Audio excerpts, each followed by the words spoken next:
What do Falcons do? We rise up. Welcome to Rise Up Reactions, a show where we talk all things Falcons, NFL, Georgia sports, and in general, the sports news of the day. I'm your host, Dr. Lee Denning, the Golden Hard Knock, and a lifelong sports fan, and I'm coming back to you today to pick the Week 2 NFL games. Now, last week, I didn't do great in terms of overall percentile. I did go 11-5. It's not a bad week, but most people went 13-3, 14-2. Had I picked a couple of the favorites in there, in particular games that I screwed up on, I thought the Ravens would take care of the Chiefs. That didn't end up happening. The Chiefs did not look like they usually do in September. They were firing on all cylinders. Thought the Green Bay Packers would beat the Eagles in a close one. And again, I don't have a problem picking either of those two. I think both of those games were very, very competitive, very good games. The Bengals is one that everybody screwed up on. I had the Giants over the Vikings. I just really thought that the Vikings with Sam Darnold, him going back to a place where he saw ghosts would not be good for him. But man, it's amazing what happens when all of a sudden you have a competent coaching staff and some weapons to throw to and some semi-protection. It's kind of amazing what actually happens to a guy who was formerly a top 5 prospect overall for the NFL.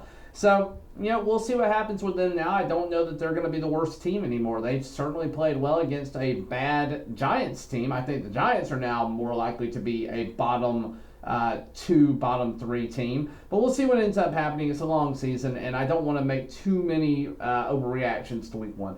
Let's jump into NFL Week 2. Now, first game on the docket. This is a big one. Josh Allen got hurt for the Buffalo Bills, but should be good to play this week on Thursday Night Football in Miami. Now, the Bills have struggled in Miami historically, especially in the recent seasons. Last year, it was one of the games that really did not go the Bills' way. The heat got to them. Now, they benefit from this being a night game, and they benefit from a little bit of a cool streak kind of coming in here on the weather side here in the early mid part of September. Definitely going to be cooler overall, and I think that the Bills have a chance in this game, but ultimately, the Dolphins, who struggled a little bit, left some points on the field. Tua definitely did not look crisp. He overthrew Tyreek Hill several times, but ultimately, I do think that Tua and this offense are going to be too high-flying. It's at home. It's a division game. I do think that the Dolphins are healthier and have a better overall composition to their team. Give me the Dolphins over the Bills. Then we're going to go to Saints at Cowboys. And the Cowboys, Dak Prescott just got a big contract. Did not look like he was worth that contract at all. They scored 33 points, and they didn't come from Dak. It was a weird game. It was a lot of special teams, a lot of defensive scoring, and that goes for both teams. The Cleveland Browns didn't have a lot of offensive production either. But yeah, the Saints did. The Saints came out, they're going to Dallas, but the Saints came out and scored 47 points on a hapless Carolina Panthers team. And the Panthers are awful. There's no way around it. They look awful. They look every bit the bad team we thought they were going to be. They might have the number 1 overall pick again this year. I already had them slotted for a top 3 pick, and I think they may have the top pick. It's going to be close between them and the Giants by the end of the season if things hold steady. But the Saints, they are currently only being picked 9% of the time, and I hate the Saints. It breaks my heart to think that they are going to have some semblance of goodness. But ultimately, I think the Saints are a better, more complete team at this moment. They played an incredible, complete game at home. This is one of the closer teams for them to play. Dallas is not terribly far from the Saints, from New Orleans, and I think that this is a game that the Saints find a way to win. I don't know why. I just have this gut feeling that they are going to win this game. So I'm going to go with the Saints. I don't really have a good reason for it. I think the Cowboys bounce back a little bit, and it is at home for the Cowboys, so that certainly could go their favor, but I am going to pick the upset here. Then we're going to go Buccaneers at Lions. Buccaneers, same thing as the Saints, coming out firing on all cylinders against a pretty bad Washington defense. But the Lions playing a tough, gritty game against former quarterback Matt Stafford and the LA Rams. The Lions, I have said, are going to be one of the most competitive teams. I have them playing late into January in my predictions, and I do think that they ultimately are going to be the winner of the Super Bowl this year because of that, because I think they are the better team.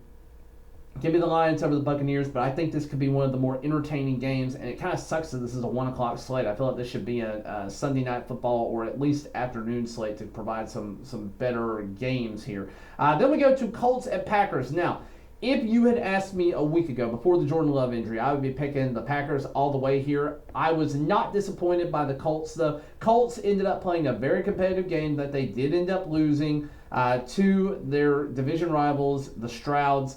I do think the Colts are right now, with their quarterback play, with everything they have on the team, a better team than the Packers because of the fact that Jordan Love is injured. It's going to be a close game, but I do think the Colts ultimately win this game. If Jordan Love was not injured, I would give it to the Packers. I am going to go Colts here, though. Then we have the New York Jets. Jets. They looked terrible last night on Monday Night Football against the San Francisco 49ers. Kind of came out strong and then just fell apart. And then you had the Mayo Man, Will Levis, didn't look great in his debut either with the Titans. It is in Tennessee on this game, so I do think the Jets, though, find a way to bounce back. I think Aaron Rodgers shakes off a little bit more rust. I think Breece Hall will have a field day against this Tennessee defense that I don't think is particularly good. And ultimately, the Titans, I think, are going to have a bad year overall, but they're going to be competitive. So this is a bit close game, but I ultimately do have the Jets winning this one. Then we go to 49ers at Vikings. And the 49ers looking like a complete team, looking like a team that's going to be playing into January, possibly for the NFC Championship and another shot at the Super Bowl. I don't have them winning that, but I think they're a team that could be doing it. Brock Purdy looking every bit the beast that he has turned into and the legend that he has turned into in San Francisco. They are going to have to pay him a ton of money at the end of this season. The Vikings, hey, they played a good competitive game. I just gave them credit earlier this week, or not earlier this week, earlier in my talk today. I think Sam Darnold's found a home. I think this is a good transitioning spot for him and possibly a step off into a better spot next year if he plays out really well this year. He showed a lot of potential. He's got Justin Jefferson. Jordan Addison did get hurt. TJ Hawkinson is still off the field. But you never know. This is Aaron Jones looked like he was comfortable. Got a Lambeau leap this past week when he scored his touchdown. I know that hurt the Green Bay Packers faithful. But again, you guys let him go. But I think that the 49ers are ultimately the more complete team, and they are going to win this game. Vikings, though, could make this a very competitive game at home. I don't think it matters if CMC is back or not. Jordan Mason looked great last night, so I think the 49ers are going to ultimately win this game. Then we're going to go to the Seahawks at Patriots. Patriots sneaking out a win, and not because of offense. Their defense played incredible. We knew Jerod Mayo, who is a defensive genius, was going to have this defense playing lights out. It was just a matter if the offense could find a way to score just enough points to win the game. We know that they're going to try to win gritty, low-scoring football games. Ramondre Stevenson coming out, getting over 100 yards with a touchdown. Great showing for him. Reminds me a little bit more of 2 years ago where he was drafted late in fantasy but ended up being a top 10 contributing running back. Looked just like that. I do think that they are going to struggle a little bit with Seattle, and I think Seattle overall has a better team. They did require a little bit of magic late there to win their game. But ultimately, I do think Seattle wins this one. I think their defense is on par or maybe a little bit not quite as good as the Patriots, but the offenses are light years apart from each other. The Seahawks offense is better than the Patriots offense. I think even though it's in Foxborough, I do give this edge to the Seahawks. It's going to be tough for them coming across country, and that would be one of the things that I would say is a contributing factor to them losing, basically playing a 10 a.m. game their time. But I am ultimately going to give it to the Seahawks. I just still don't think the Patriots are going to be a great team. Then you have the Giants at the Commies.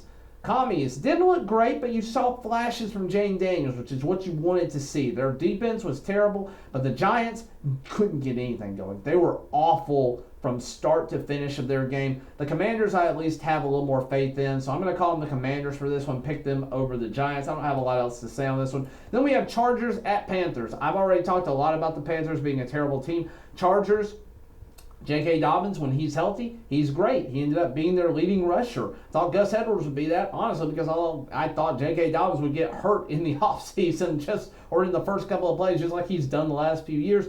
but he ended up being very good. 10 touches for 135 yards and a touchdown. I do think that the Chargers, regardless of coming across the country to play this game, will beat the Panthers. I just don't think the Panthers are going. I don't even know where I find a win for them on this schedule. They're going to have to steal one from somebody. They're going to be the underdog in every game they play. So give me the Chargers, and the Panthers continue losing until proven otherwise.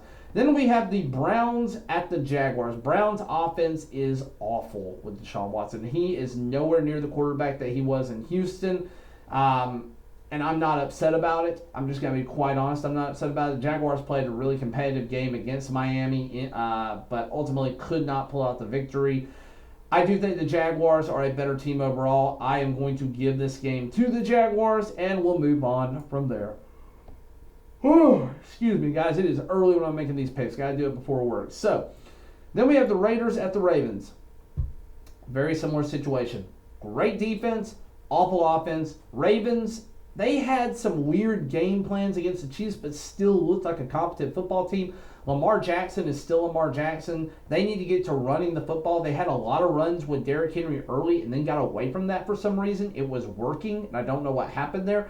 So they need to focus more on Derrick Henry in a balanced game, and they will ultimately win this one. It is in Baltimore, and I am giving it to them here. Then we have the Rams at the Cardinals for a West Coast matchup, and this one I honestly don't know. The Rams played a good smash-mouth football game against the Lions. Ended up losing on a touchdown, a goal to the Lions. But Stafford is still got it. He's still playing pretty good football. Kyler Murray, though, looks really good overall coming back. Even though they lost, they had the Buffalo Bills on the ropes for a long time. James Conner still looks really good. Puka Nacua is out for the Rams, but with him being out, Cooper Kupp ended up basically coming in and doing what Cooper Kupp's done for the last few seasons. When healthy, he is a target monster. He is a production monster, and he's going to find the end zone. He's going to find ways to beat you.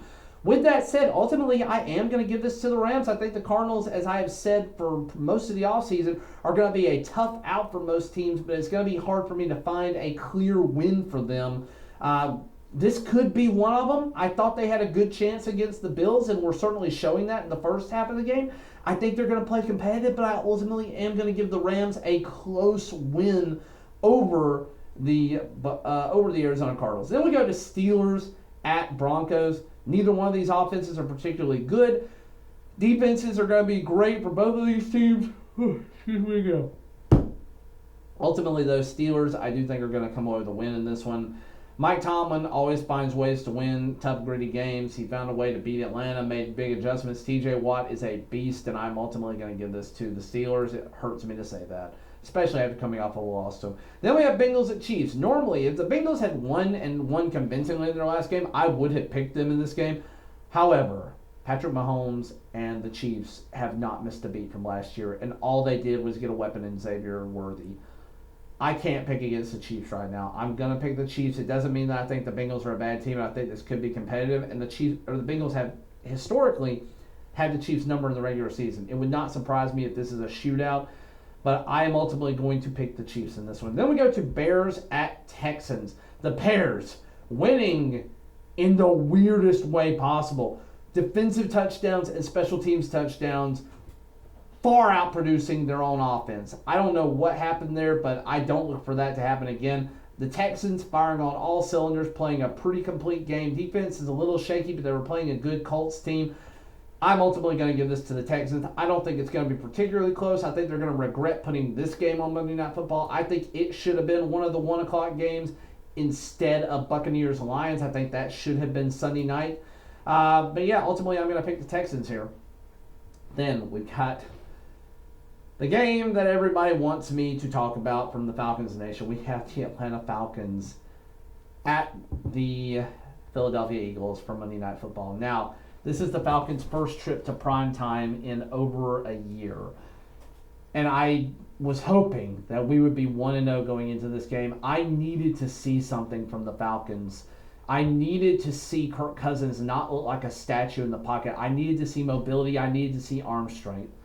What I saw was the worst of both Taylor Heinicke and Desmond Ridder combined. Desmond Ridder's decision-making with Taylor Heinicke's weak arm and no mobility. I honestly think the Eagles are going to beat the Falcons. If you're making picks for money, that's probably a safe bet this week, as much as it hurts me to say. The Falcons' defense, though, is very good. Very, very good. Grady Jarrett returning to form. Matthew Judon should be much more involved this week.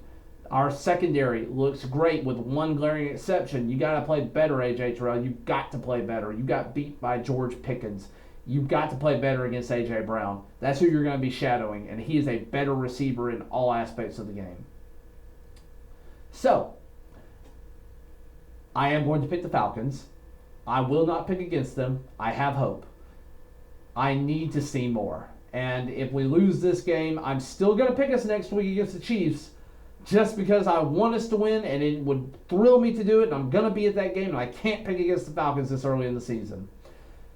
But I have very little hope at this point. They've got to show me something on offense. You cannot keep showing me the same garbage you put on the field for the last 3 to 5 seasons. I need to see better play. All of us in Falcons Nation need to see better play. I am going to pick the Falcons, though. Let me know what you guys are doing down in the comments below. Let me know if you're following along on Tom Grossi's channel. Let me know if you're following along with any of the picks. Would love to hear your own records from week 1. I'll keep up with it as we go, but thank you, and as always, rise up.